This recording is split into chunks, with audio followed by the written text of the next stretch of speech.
The vast expanse of Nevada's Badlands stretches endlessly to the horizon. Hidden within these mountain strongholds are some of America's deepest and darkest secrets.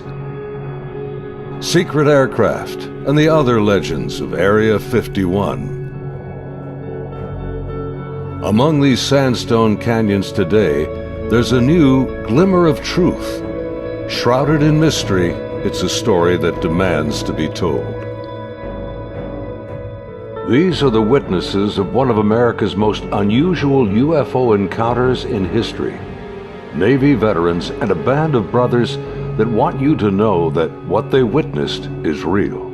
This is their story.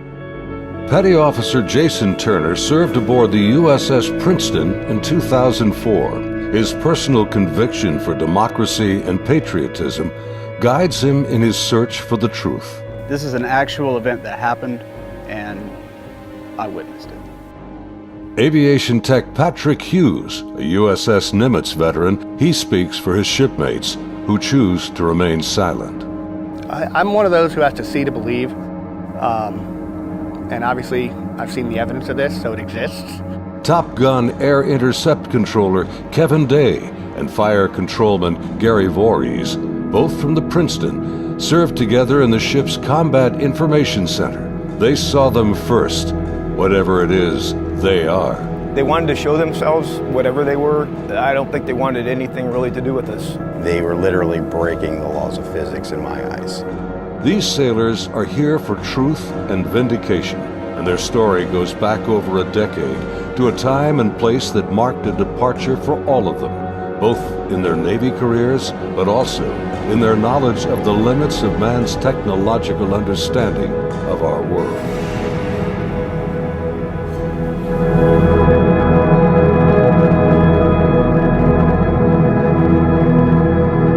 Looking out over the ocean toward the horizon, sun, sea, and sky form an endless vista, a never-ending cycle of tide, wind, and waves. Here, far from shore, strange events have unfolded. These stories stretch the boundaries of our imagination and challenge our beliefs. This is a true story of such events from the accounts of the sailors and naval aviators who experienced them. Professional military service members who want the world to know that what they encountered is real. Even more troubling, our military has no explanation. The answers seem to elude everyone, like reflections on the waves, yet they are out there.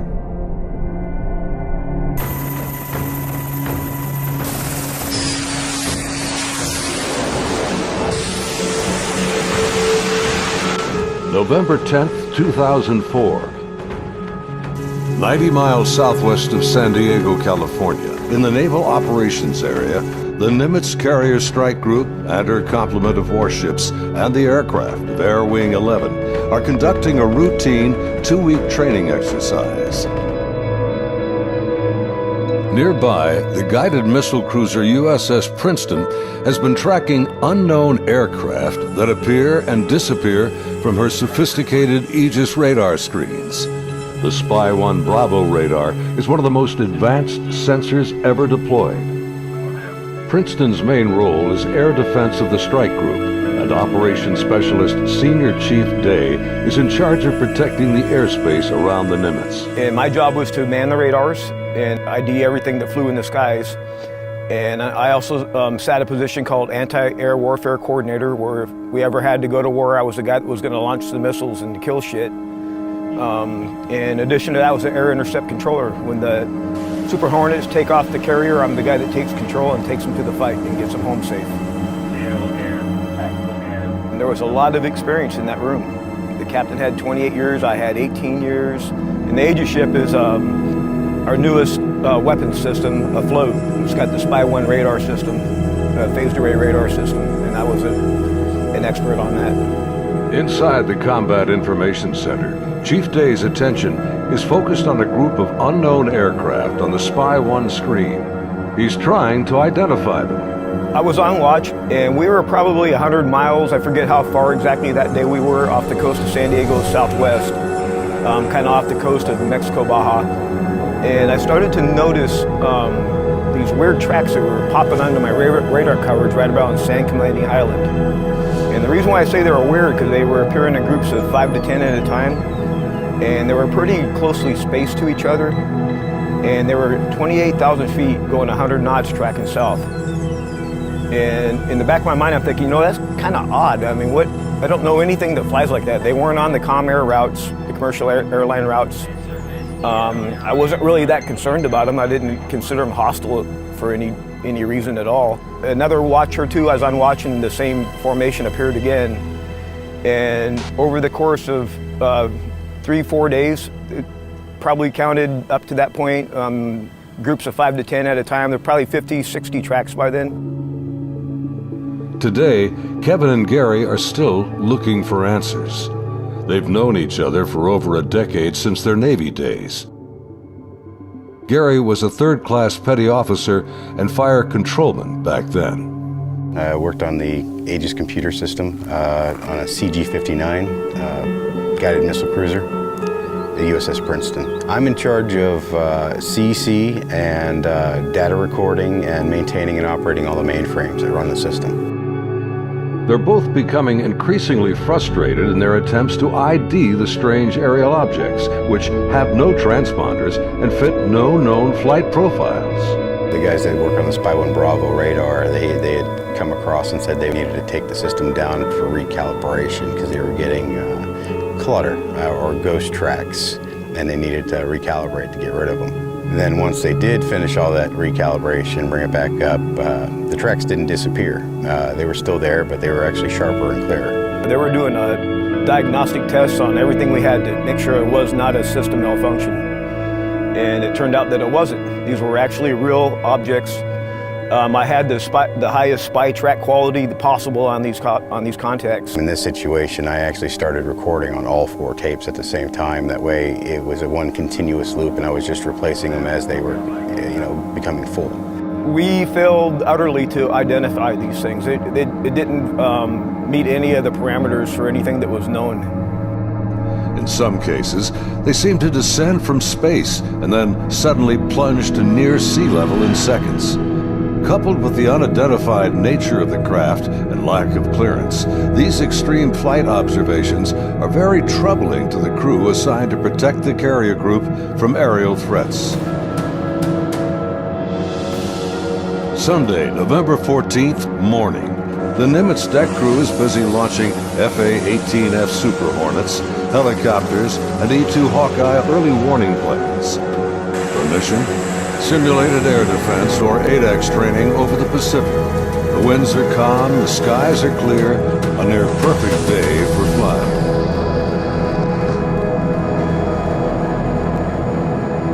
As they launch, the Black Aces Squadron has no knowledge of events happening nearby. In the back of my mind, that's when I determined I was going to become concerned about these objects. Is we were getting ready to launch a whole bunch of aircraft in that same piece of sky. Fast Eagle climbs out to 20,000 feet and heads to the cap station about 40 miles south of the carrier. The cap is a rendezvous point used to form up with the other airplanes. Just 25 miles separation. The commander of Fast Eagle has over a decade in the air wing. His wingman for the day is a new pilot, a young officer on her first carrier deployment. She's paired with a senior pilot, her backseat weapons system officer for the mission. He will manage navigation and the advanced radar and targeting pods on the aircraft.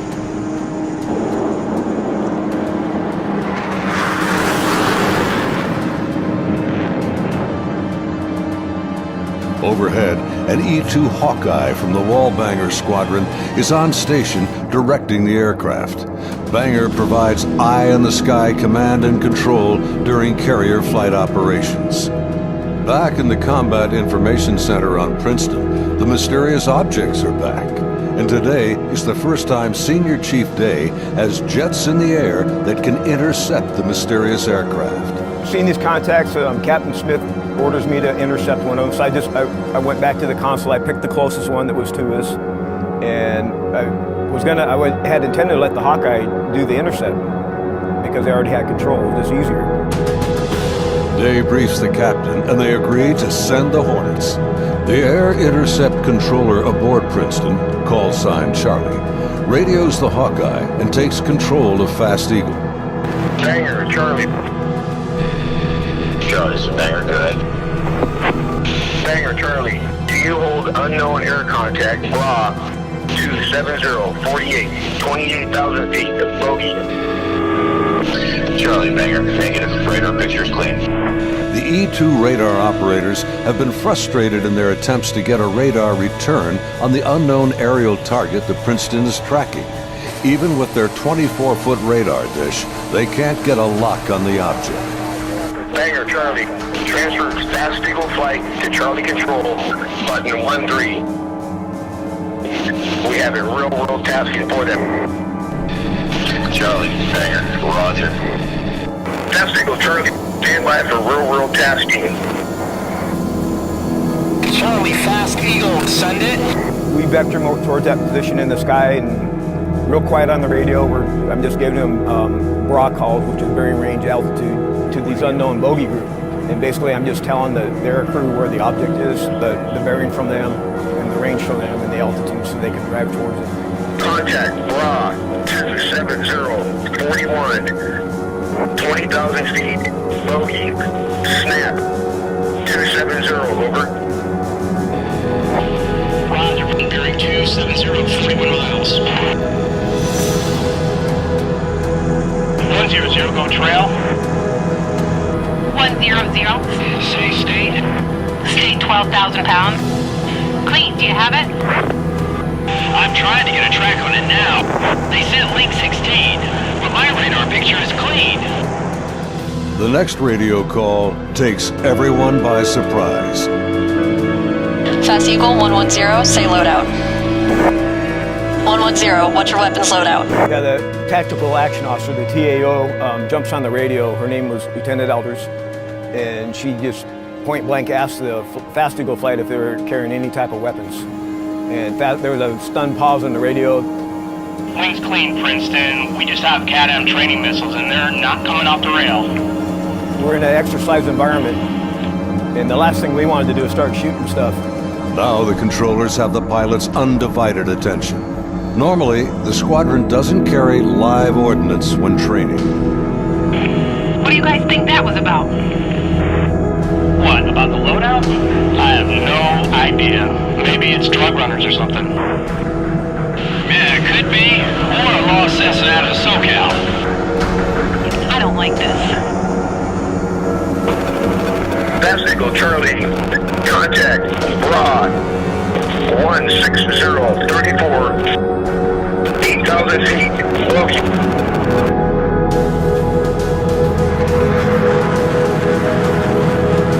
Roger, 34 miles at 8,000. Committed. Your call. Continuing. As Fast Eagle approaches the target, they see nothing unusual. Their onboard radars can't get a lock on the object. Fast Eagle, Charlie, bra 160-10, 8,000 feet. Roger.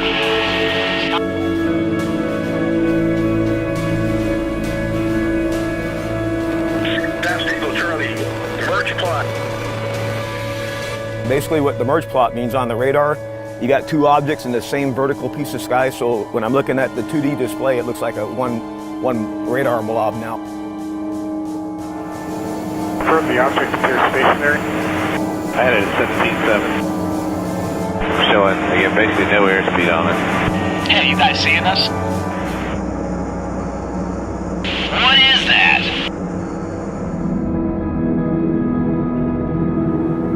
As the Super Hornets approach the target, they see a disturbance on the ocean surface. It's about the size of a 737, and it looks like something could be just below the surface. 100, anchor here, Angels 2-4. Roger. Charlie, Fast Eagle. We're observing something in the water here, possibly aircraft in the water at the merge plot, just north of our position, about 2 miles. Charlie, roger. I'm descending to Angels 14 to take a look. Do you think that's our unknown? Not sure. Radar's clean. As soon as he got to the merge plot position, the object that he was intercepting dropped from 28,000 feet down to 50 feet above the water in 0.78 seconds, as I found out later the next day. As the Super Hornets get closer to the ocean disturbance, he suddenly spots another craft above it, a much smaller white object with an oblong shape, hovering, then darting just above the waves.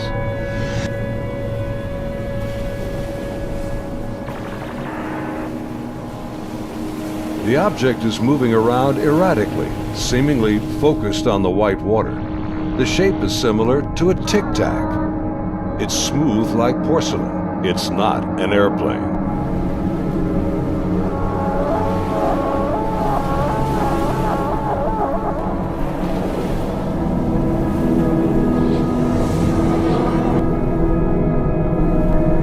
Suddenly, the object begins to rise into the air.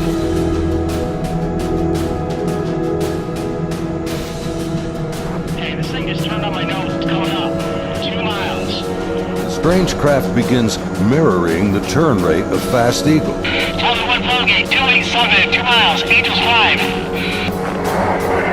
The object is now at his 3 o'clock position as he continues to turn with it. He's turning hard at 3,000 meters. We had the external communications in the speaker in combat so everyone could listen to it. And the next thing I hear in the radio going, oh my God, I'm engaged, I'm engaged. 1,000 meters, he's southwest, Angels 8.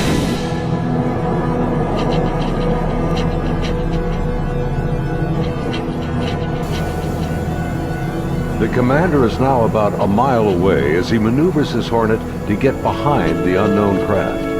It's about the size of an F-18, about 47 feet long, and it has no wings. As the dogfight unfolds, he quickly turns and dives to bring his jet's nose ahead of the object to close the distance.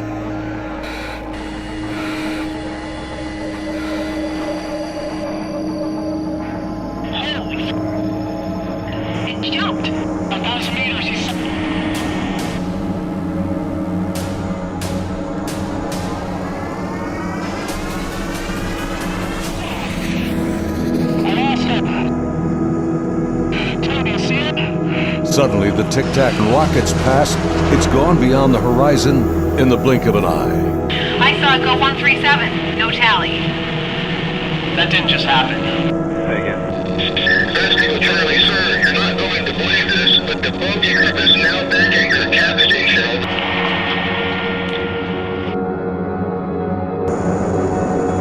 As Fast Eagle returns to the area of the ocean disturbance, the object is gone. The sea is once again calm. Soon, they land on the ship.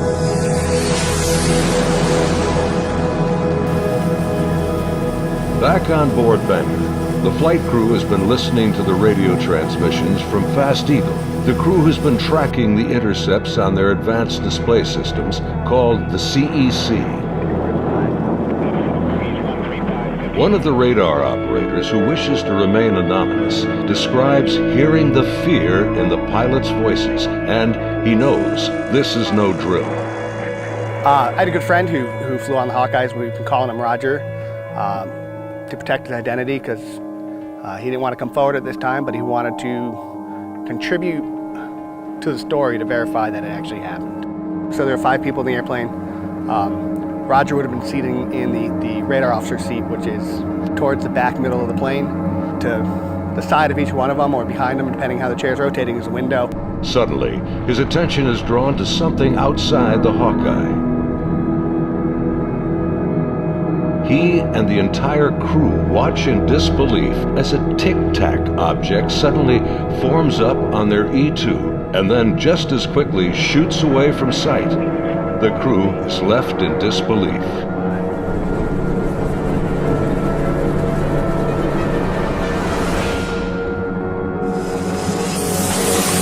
As Banger returns to the ship, the crew is shaken. The highly unusual events are troubling, but what happens next has haunted them to this day. U.S. Navy officers quickly arrive and escort the aircrew to a secure space on the ship.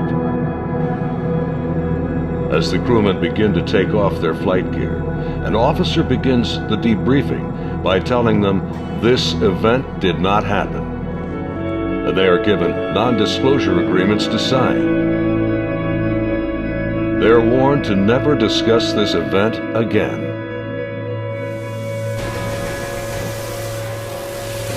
Again, we're preparing for the air defense exercise. So now we got all the squadrons launching off the carrier because they're all up going to do their functional check flights. Senior Chief Day watched in disbelief as the Tic Tac UFOs reacted to the incoming fighter jets. All the objects in the sky, they all dropped out of the sky from 28,000 feet down to 50 feet. Based on the Spy 1 Bravo radar system, the object descended at over 24,000 miles an hour. It was unbelievable because normally what would happen if a normal aircraft did that? First of all, it would fly apart. It wouldn't be able to withstand the G-forces, and there would be multiple sonic booms. It would be boom, boom, boom, boom, boom, boom, boom, boom, boom, and this did not make any sonic booms. From what I observed, I saw that it went from right around between 25 and 30,000 feet down to sea level and below sea level. Contact. Tag number 042. Below sea level was confirmed to me by the actual sonar techs that were in combat, in communications with other techs that had said they had an active track on it under the water.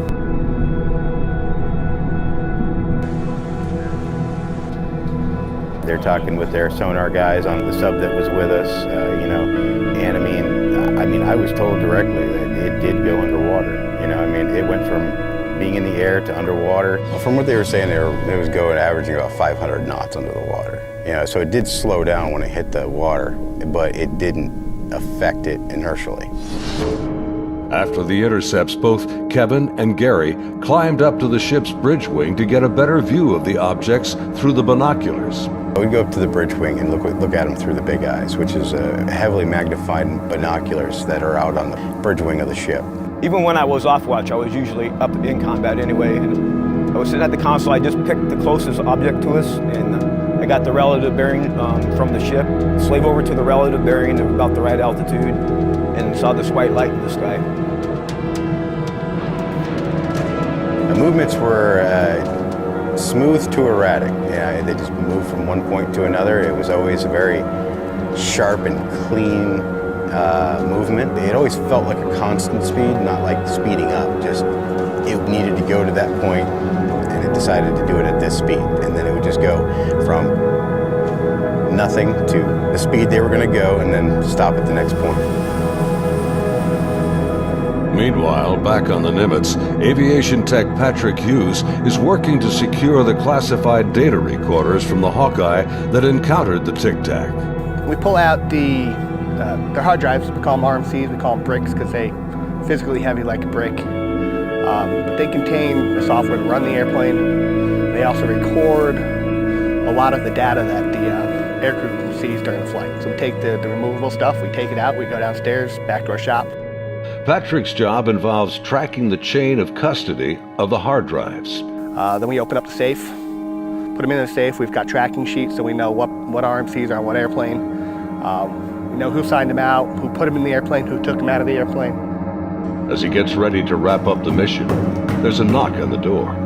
Our commanding officer's there, two other guys in flight suits who I'm assuming were Air Force officers, because I'm pretty sure that's the insignia they had on, but they were not on the ship earlier. I did not see them come on the ship, so I'm not sure how they got there. But the skipper basically said, I need the bricks off the flight. We opened the safe, we put them in the bags. He took them, he took his two anonymous officers and left.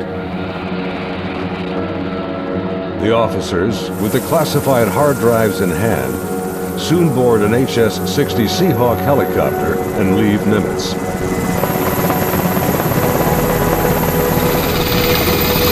Soon thereafter, Petty Officer Voorhees has his own visit by unknown officials on the Princeton. Once they landed and everybody got off, then about maybe 20 minutes later, I got called in to have all my data recording tapes turned over. And then also told that I needed to reload CEC because it had been wiped. So it was And so I turned over all the tapes, and then they also said if there's any even blank tapes to erase anything else that's in the shop. Well, they were plainclothes people that came aboard on the helicopter. It was my chain of command that took control of the tapes from me. The helo left with them after that, so because we went right back to flight ops. The link between the Tic Tacs and these men is unknown. How they became aware of the UFO encounters and how they arrived so quickly on board after the event is also a mystery. The video you are now watching is the actual gun camera FLIR footage of the Tic Tac taken by a later flight. This is the first video ever released by the U.S. government showing military planes engaging UFOs. The advanced targeting pod, known as ATFLIR, works in both TV mode and infrared mode. The film reveals no control surfaces, no exhaust plume, a uniform heat signature, and no visible means of propulsion. Gary and his shipmates saw the FLIR film on their consoles and on the secret LAN aboard the Princeton. It was a much clearer video. You could see the shape of the ship. You could see it, moving. I tried to go and get a disc to come make a copy of it. And by the time I got back, it was already off of our hard drive, off the secret LAN. I had no access to it whatsoever. Petty Officer Jason Turner also saw a much higher resolution version of the FLIR film showing strange appendages extending from the object. But it did have some protruding at the bottom of it. I couldn't tell if they were curled back or straight down. Jason says the video was approximately 10 minutes in length and much longer than the video that has been released. I saw this video playing and I'd ask him, is this what we're training, or what's part of this training that we're going through? And he said, no, this is real life. And when I saw it, it was a very clear image, a very clear video, and this thing was going berserk, like making turns, like it's incredible. The amount of G-forces that it would put on a human that this thing was doing. The jets were like trying to trail this thing, and it would just run off and leave. It would just gone, and then it would come back, and then you would see it. And it made a maneuver, like they were chasing it straight on. It was going with them. This thing stopped, turned, and just gone. That's the only way to describe what it looked like. Yeah, this is a fucking drone, bro. There's a whole fleet of them. What's on the ASA? My God. Just 11 years later, fighter jets from USS Roosevelt filmed this anomalous object in 2015. Well, if there's a thing, it's rotating. Like the Nimitz encounter, they too were conducting routine training when fleets of UFOs were encountered by the pilots. The Nimitz encounters remained cloaked secrecy for over 13 years. The first-hand testimony about UFO sightings is practically unheard of from military service members. Thanks to the brave and honest accounts of the sailors and naval aviators who have come forward to relate their experiences, and of the remarkable videos they filmed that day, the silence has been broken. I dealt with this all on my own for many, many years, and it was not a very pleasant journey to go through, because no one really believes you. But now things have changed, and anyone out there that's struggling with this and wants to reach out, there is now a group that you can reach out to and get help and support and vindication. It's honestly been a little relieving to be able to actually talk about it and how important that event really was, and not just keep blowing it off. There's people out here that really need to know and want to know, and you have the support of me and Kevin and my other shipmates that have come forward and decided to talk about it. My role is to describe the story and convince people that yes, this event really happened and these objects were really real, but what they are, I have no idea. It is something. I want to know what it is. That's the whole reason I chose to come forward to contribute to the story, because there is a story here, there is more information here. And the more of us that talk about it, the better chance of the full story coming together.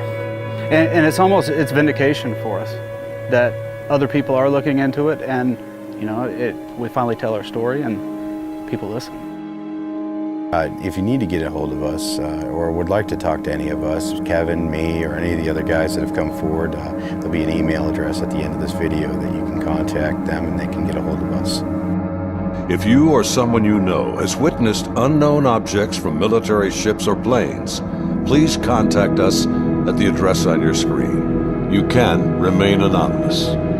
As we strive to understand these encounters and come to terms with what they mean, there's something far beyond the horizon and the limits of our comprehension waiting